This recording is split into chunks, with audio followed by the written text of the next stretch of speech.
అదే busy ఉండనుకుంటా volunteers day ఎవరు busy లేదు.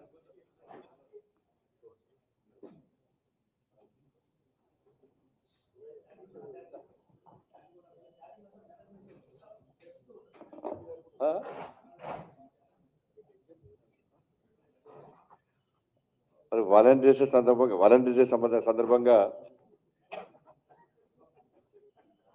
బీఆర్ఎస్ కాంగ్రెస్ పార్టీకి శుభాకాంక్షలు. వాళ్ళ ప్రేమ, వాళ్ళ అక్రమ బంధం నిండు నూరేళ్లు ప్రజల చీత్కారాలతో, ప్రజల చీవాట్లతో ఇదే విధంగా కొనసాగాలని చెప్పి కోరుకుంటున్నాం. బీఆర్ఎస్ కాంగ్రెస్ పార్టీతో పాటు ఎంఐఎం పార్టీ కూడా ఈ 3 పార్టీలకు వాలంటీర్స్ డే శుభాకాంక్షలు. ఎందుకంటే ఈ ఇద్దరి మధ్య అటు ఇటు భుజం మీద చేసేది ఎంఐఎం పార్టీ. వీళ్ళ అక్రమ బంధానికి ఎంఐఎం పార్టీ వెనుక భుజం అది అది నేను చెప్పిన ఎంఐఎం పార్టీ కాంగ్రెస్తో సంసారం చేస్తుంది, బీఆర్ఎస్ పార్టీ కన్ను కొడుతున్నది ఎంఐఎం పార్టీ.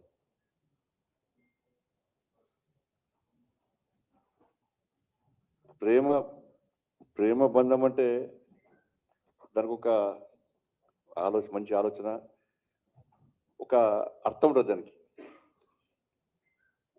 కానీ అక్రమ బంధం అనేది ఎప్పుడు ఉండదు, మధ్యలో నాశనం అయిపోతుంది అది. ప్రేమ బంధానికి అక్రమ బంధానికి తేడా తెలుసుకోవాలి మనం. కాబట్టి వీళ్ళ ముగ్గురిది అక్రమ బంధం.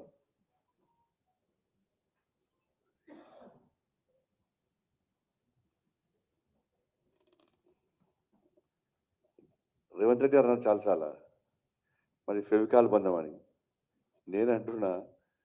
మీది బీఆర్ఎస్ది ఎంసీల్ బంధం. ఫెవికాల్ అంటే కేవలం వైట్ ద్రవ పదార్థమే అది.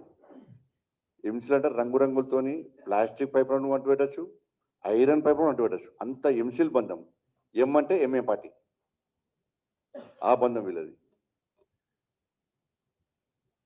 వీళ్ళ బంధానికి బీఆర్ఎస్ పార్టీ కాంగ్రెస్ పార్టీ బంధానికి అనుసంధానమే ఎంఏ పార్టీ. ఎందుకు చెప్తున్నా అంటే కరీంనగర్లో ప్రజలందరి ఆశీర్వాదంతో,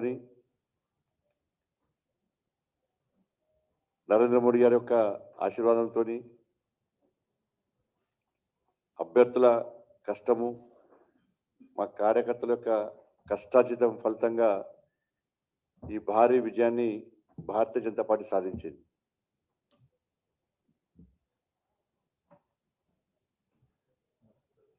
ఈ సందర్భంగా మమ్మల్ని ఆశీర్వదించినటువంటి కరీంనగర్ కార్పొరేషన్ ప్రజలకు,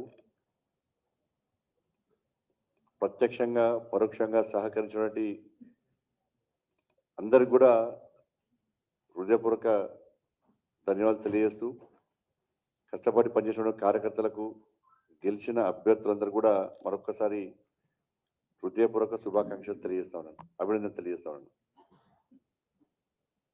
మేము కరీంనగర్లో ఒక లక్ష్యాన్ని ఎంచుకొని ఈ ఘన విజయాన్ని సాధించడం జరిగింది.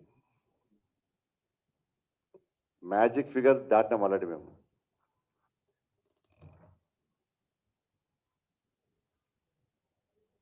వాళ్ళందరూ కూడా భారతీయ జనతా పార్టీకి మద్దతు తెలపడానికి చాలామంది ఇండిపెండెంట్ కూడా పార్టీలో చేరిన విషయం మీ అందరూ తెలిసిందే. కానీ ఈ పరిస్థితిలో వాళ్ళు మొత్తం తిప్పి కొడితే 23 వాళ్ళవి. కాంగ్రెస్, బీఆర్ఎస్, ఎంఐఎం మాదేమో మ్యాజిక్ ఫిగర్ దాటింది మాది. ఈ టైంలో ఎట్టి బస్సులో భారతీయ జనతా పార్టీని మేయర్ కానివ్వద్దు అని చెప్పి ఈ 3 పార్టీలు ఒకటైనాయి. మేము గతం నుంచి చెప్తూనే